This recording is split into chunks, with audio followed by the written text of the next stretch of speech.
Hi everybody, welcome back to Film Friday. I hope you're all doing very well. Today we're going to be getting into the spirit of Halloween a little bit, and I'm going to be recommending 15 films for you to watch this spooky season. I've tried to pick kind of like less obvious films for Halloween, some kind of like alternative films, so you're not going to be seeing like the Scream franchise or Hocus Pocus, like anything that's kind of classic Halloween film. I've actually kind of tried to stay away from. To be honest, most of these don't even have like a supernatural element to them. Let's be honest, I'm just sharing with you my kind of like some of my favourite horror/thriller films. But there's a bunch more that I could be talking about as well. I tried to kind of pick ones that maybe are lesser known, maybe not on everyone's radar. Some of them are a little bit like very popular, but anyway, I digress. So yeah, here's 15 films that you can watch this Halloween or any kind of year that you may, any time of year.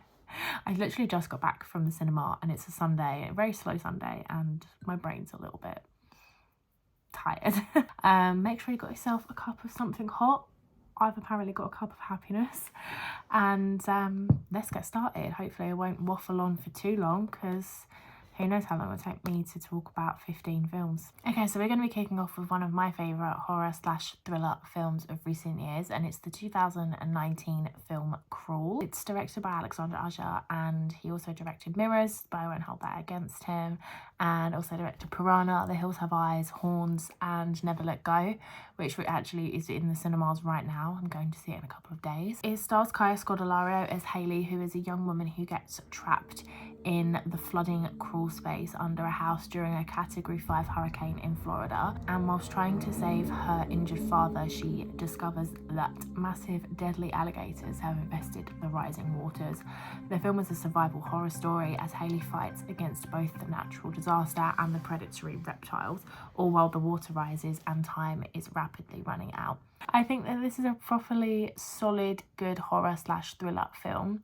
Kaya has proved her acting chops time and time again, but this was something really fresh from her, in my opinion. I've not seen the kind of young adult like franchise thing she was in, so maybe it has similar elements to that in terms of acting, but yeah, for me, I'd never seen her in a role like this. It was really good.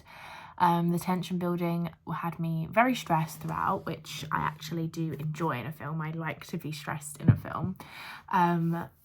If you're a fan of like kind of creature-based horror/thrillers, then you will probably love this. This is rated a 2.9 on letterboxd, which is kind of low, I think, but horror stuff is generally gets like a rated lower, I feel like. I rated it a 4 because I think it's great, and upon researching this, I have actually seen that a second film is in the works, so I'm very excited for that. Now we move on to another favourite of mine, and it's the 2018 Ari Aster film Hereditary. This is a hugely popular film among cinephiles, but if you're not familiar with it, then here is a brief synopsis. So Hereditary is a chilling horror film that explores family trauma and grief. After the death of the family matriarch, the Graham family faces disturbing and supernatural events. Toni Collette's intense performance drives this eerie, slow burn story, which masterfully blends psychological tension with supernatural horror. It's a deeply unsettling film that lingers long after it ends. And one thing I will say about this is, where the hell was Toni Collette's Oscar nomination for this? Where was it? Nowhere to be seen. And in my opinion, and I'm not going to say I've seen a bunch of Toni Collette films, but it was like the best performance I've ever seen from her, from anyone perhaps. Yeah, she should have gotten her flowers for this, for sure. But you know what the Oscars are like, they're going to snub the horror genre till the day they die. But this is honestly the kind of film that you can't really say too much about, because the big moments in it deserve to be unspoiled, and you should go into this as blind as possible. And it's the kind of film that just like blew me away so much, I actually had to rewatch it the next day with other people. Like the next day I made my dad watch it with me, because I was like, I need to talk to someone about this, I need someone else to experience this.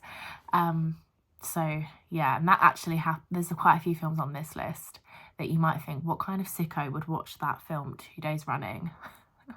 Me. That's going to come up again a couple more times. I was actually so upset a few weeks ago. This film got a brief re-release in the cinema and I wasn't able to make it. And I just think that seeing this in the cinema would have fixed everything for me. I really hope I get to experience it sometime, and I would love to go with people who have never seen it and don't know anything about it. Like, that's my dream, actually. To go to Hereditary, go to the cinema, see Hereditary with a group of people who have never seen it and don't know anything about it. I live for that. One day, I hope that will happen. This film has a letterboxd rating of 4 out of 5 stars. And I actually saw this before I started my letterboxd account, so I haven't rated it, but I'd easily rate this a 5 out of 5. For the next few films, we're going to be dipping into the horror/comedy genre, which is honestly a genre I feel very happy and very safe in. It's one of my favourites. I love an unserious horror film. So the next film I'm going to be recommending is the 2020 film called Freaky. Freaky is a horror comedy about a high school girl named Millie who accidentally swaps bodies with a notorious serial killer known as the Blissfield Butcher. As Millie navigates her new life in the body of a middle-aged killer, she must race against time to reverse the switch before it becomes permanent. Think Freaky Friday with a slasher twist. It stars Vince Vaughn and Catherine Newton, who is quickly becoming an actress that I very much enjoy watching. So yeah, definitely watch this if you feel like watching Vince Vaughn act like a teenage girl.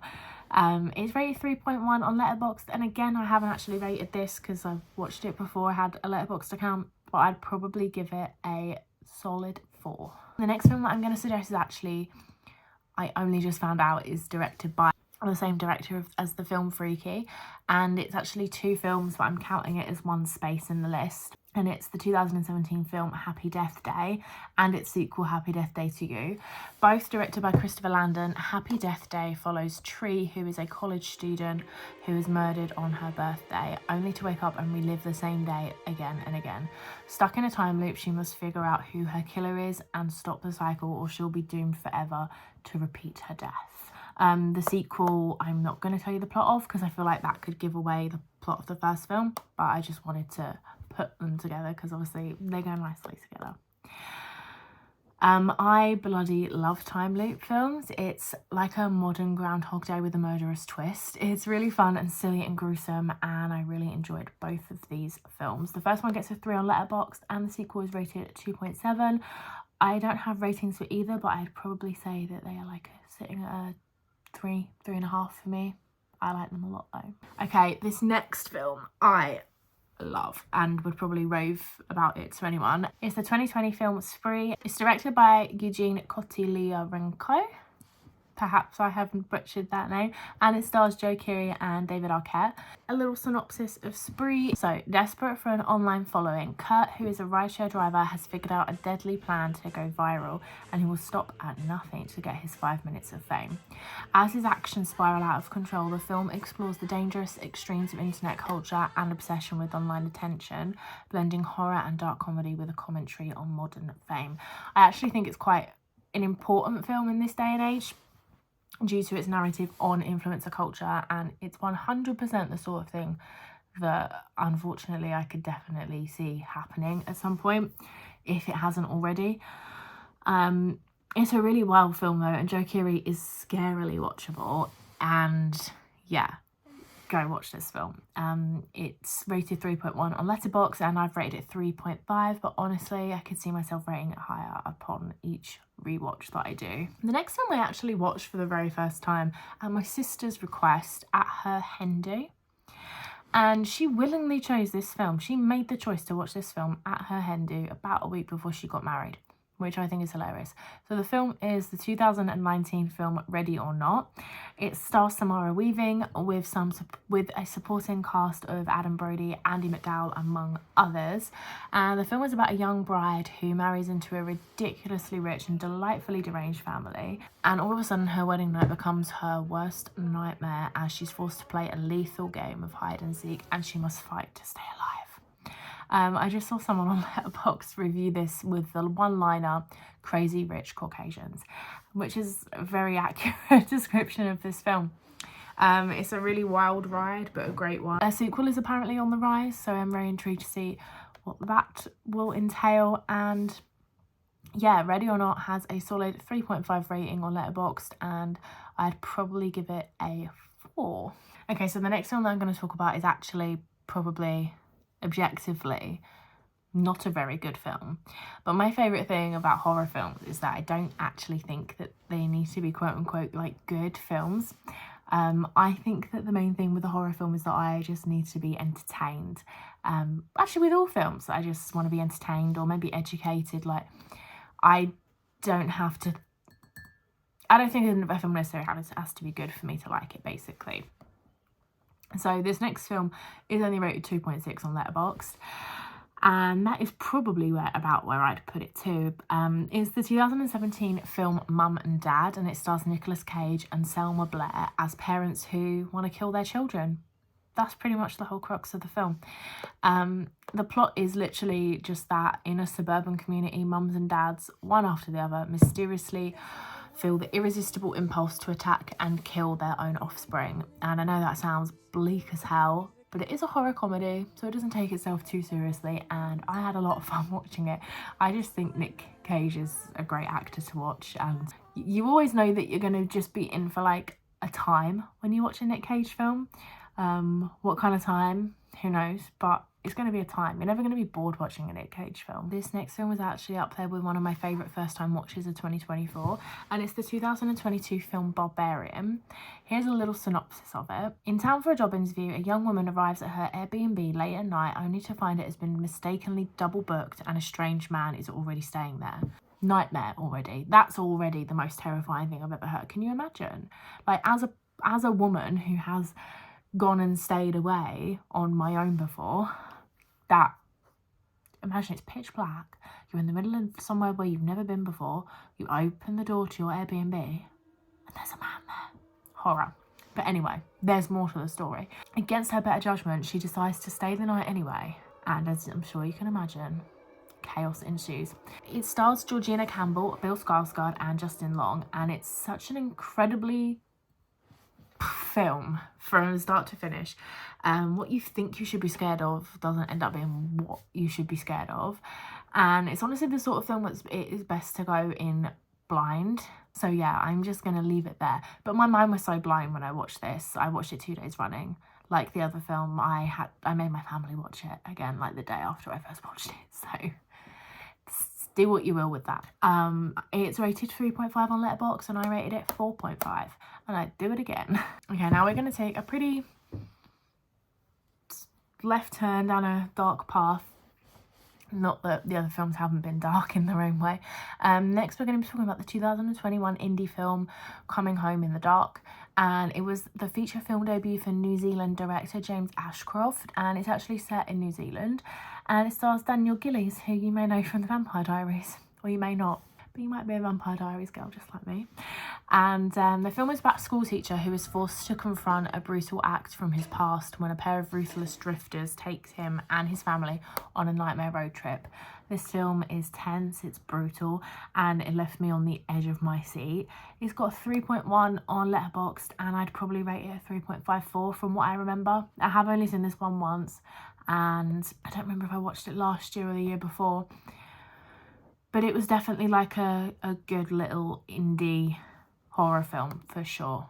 And as well, it felt very realistic. Like it was scary.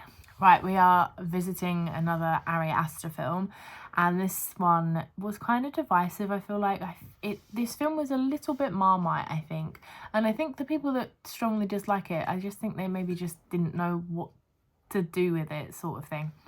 So yeah, we're talking about the 2019 film Midsummer. This goes up there with another one that I watched 2 days running. I actually first watched this in the early days of lockdown, and I double billed this with the film Mother, and honourable mention to Mother. Mother very could have easily ended up on this list. It hasn't, but it very easily could have. So yeah, I watched this and Mother in one day. And then the next day I needed to make other people watch it. So I made my parents watch it the next day.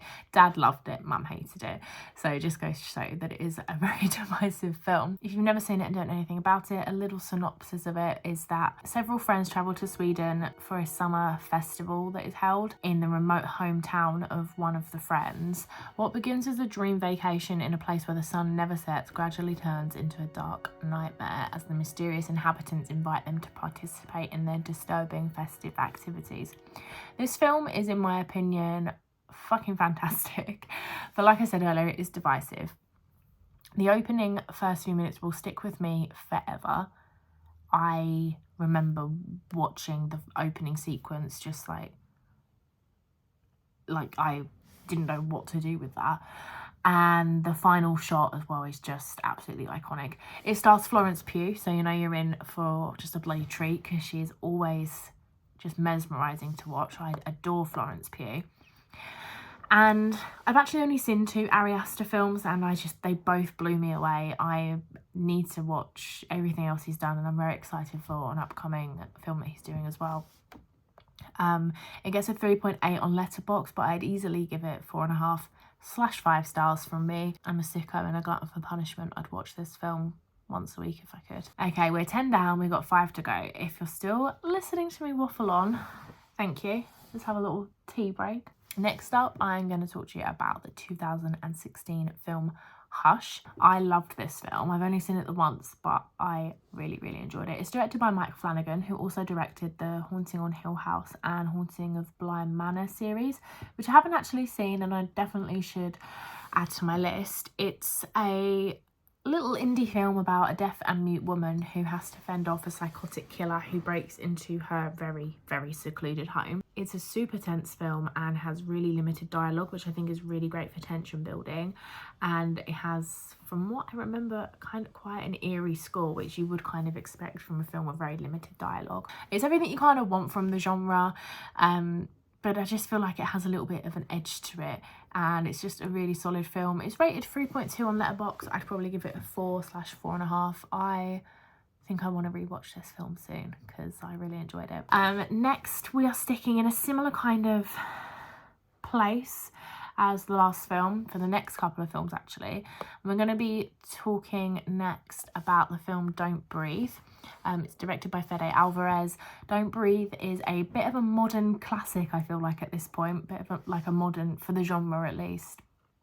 I feel like this gets talked about a lot and it's had a sequel made as well. I'm sure lots of you would have seen it, but if you haven't, it's about a group of teenagers who think they can pull off the perfect crime and rob the home of an older blind man. However, they quickly realise that they've picked on the wrong guy and things happen. So it's definitely got a similar vibe to Hush, but kind of, I guess, from different perspectives. And they actually both came out in 2016, which is interesting. But I feel like Don't Breathe definitely gets talked about more than Hush, but it's a great solid film as well. And I actually haven't seen the second film and I really should, and I think I should definitely try and do that this month. It's rated 3.3 on letterboxd, but I'd probably give it a 4. Again, this film, similar kind of vibe, except this time we're going back to 1967. We're going to be leaving the 21st century for the only time on this list actually. All the other films are from the 21st century, but I don't know why that just kind of just happened that way. I do like older films, I promise. The next film is the Audrey Hepburn film Wait Until Dark, directed by Terence Young and also stars Alan Arkin. This film was about Susie Hendricks, played by Hepburn, who is a blind woman who becomes the target of a trio of criminals searching for a doll filled with heroin hidden in her apartment. Unaware of the doll's importance, Susie must rely on her wits and her senses to outsmart the criminals as they try to manipulate and terrorise her. The tension builds as Susie turns the tables on her attackers by using the darkness to her advantage, leading to a gripping and dramatic showdown. I absolutely love this film. It's not often, I have a terrible attention span, which for someone who loves films is very annoying. And it's not often that I'm absolutely transfixed on something. And I think it's because this film is based on a play and you really feel it. The way it's shot, the set, it's all very playy. And because my brain knows that during a play, like, you can't look away, you can't even look at your phone during a play. I think my brain just knew that I had to be so focused on this, and I loved that. Give me more films that feel like a play, please. Audrey Hepburn was fantastic. It was actually one of the last few kind of roles that she did before slowing down her career and ultimately retiring. And here's a little fun fact I found about it when I was researching it. So to immerse the viewers in the suspense of the climactic scenes, some cinemas dimmed their lights to the legal limits and then turned them off one by one until the audience were in complete darkness. I love that. Cinemas just don't be setting the scene like that anymore, and I think that's a big shame. Honestly, I'm lucky if my cinema even dims the lights, but there you go. It was a different time. This film gets a 3.9 on letterboxd, but I honestly think it's a 5 from me. It's a brilliant film and I would love to watch it again. Okay, the penultimate film that I'm going to be recommending, I haven't actually watched in a very long time, so I can't tell you too much about like my feelings towards it, other than I do know I remember that I enjoyed it. But I was really keen to put a British film on this list. This film came out in 2008, and I probably watched it within a couple of years of it coming out. So we're probably talking about 15 years since I've actually seen this. And this film is Eden Lake. It was directed by James Watkins, who recently directed the Speak No Evil remake, which I thoroughly enjoyed. And he also directed The Woman in Black, which I've not seen, and I feel like I definitely should have seen it. The film stars Kelly Riley, Michael Fassbender, Jack O'Connell and Thomas Turgoose, among others. And it's about a young couple who go to a remote wooded lake for a romantic getaway, but their quiet weekend is shattered when a group of aggressive local kids start terrorizing them, and a weekend outing becomes a bloody battle for survival. I really want to watch this again. I remember it being good, but let's be honest, that was my teenage brain. My teenage brain thought lots of bad things but good. This film does get a 3.2 on letterboxd though, which kind of makes me believe that maybe it was as good as I remember.